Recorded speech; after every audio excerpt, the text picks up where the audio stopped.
Hi guys, welcome to Twins Auto Mall. We got a special treat for you yet again. This 2018 Audi Q7.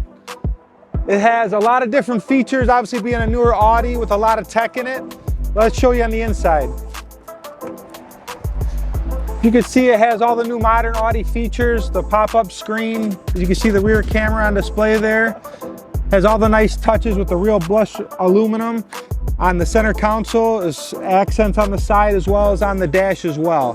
This is a beautiful place to be, super comfortable. You also got the big moonroof there. And then of course in the back here, you got a lot of space for the kids.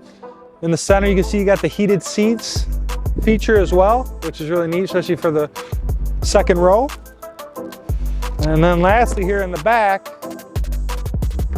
got the power liftgate feature. What's nice is obviously you got the third row seating as well. So not necessarily having to have a huge vehicle, but a good sized vehicle, still get the third row capability for, you know, soccer games, all the different sports that your children may have. And those are power go down as well. We also have the added from the factory tow package on this one. So you have a smaller trailer, something you could carry, you can do that. Power liftgate down. This particular vehicle has only 44,000 miles on it. It's one of the cheapest in the nation with under 50,000 miles with a Premium Plus package. The price on it is $25,995. Come check it out, guys.